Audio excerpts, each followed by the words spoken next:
when you try to make friends with people, like, out of the age gap, there might be some friction.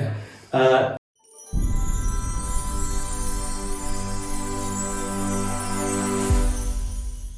Let's talk about the reality of PhD life. So it's been, this is your second year, right? Third year. Third year, which means you already finished it in 2 years, right?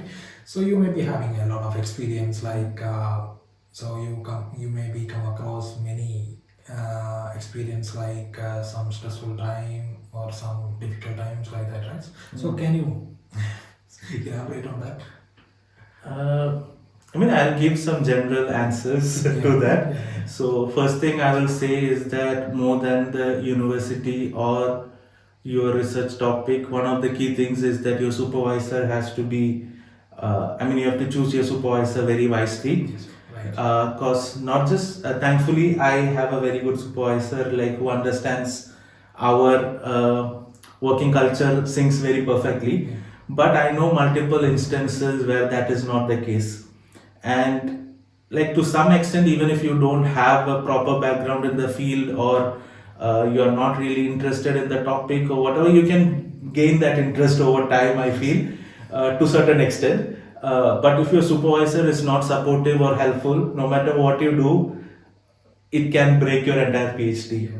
So there should be a proper understanding between you and your supervisor from the get-go, or at least try to develop it over time. Yeah.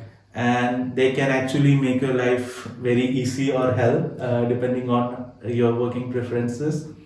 And also, when you are starting your PhD, I think at least you should be aware of the level of dedication that is needed. Yeah.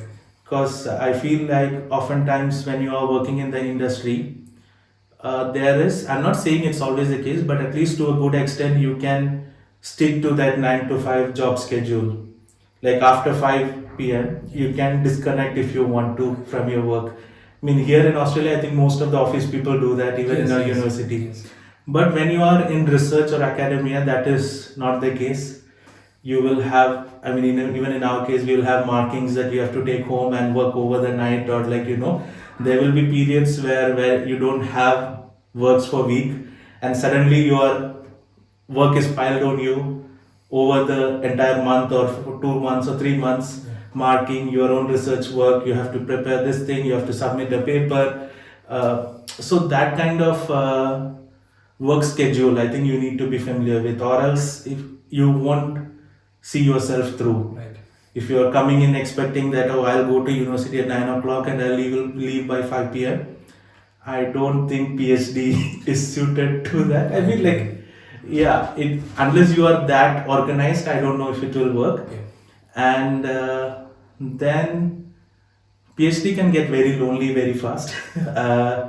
I think it depends both in my Malaysian university and here. I think it's very important that you have a good community or a social circle, because I realized that, like, in my case, I did my undergrad in Monash, Malaysia as well. So when I was coming back for PhD, I expected a lot of things to be the same, because it's the same place essentially. But it was not the case, and you can see that you can, if you are not putting in the effort to meet people or talk to them, you can easily get secluded. And this is one thing that I noted, was this is happening because even if you say that, like, we are in PhD together, but not necessarily we are of the same age. Yes.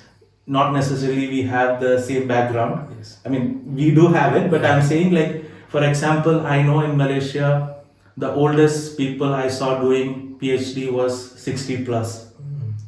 And generally, it is easy for you to find people between 22 to 45 Yes. doing PhD. Right. So in that case, like, there is a huge age gap. And when you try to make friends with people, like, out of the age gap, there might be some friction. Yeah. And then their preferences are different. I know people from different parts of the world, and everyone has their own choices. In undergrad, it was much easier. Like, everyone is working on the same schedule.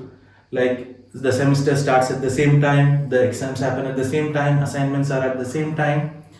But for PhD, it's not the case. Even if you say you are in second year, I am in second year, your milestone will be different, my milestone will be different, your experiment time will be different, you will have conferences in between. So even to meet people to plan a weekend out gets so troublesome. Right. And that used to require a lot of planning, like, Yeah. So I think in undergrad it was more easy to plan trips or whatever with friends. Oftentimes in PhD, the most you can get is a tea time. Yeah, I think even in here that is what usually happens. We just meet for tea.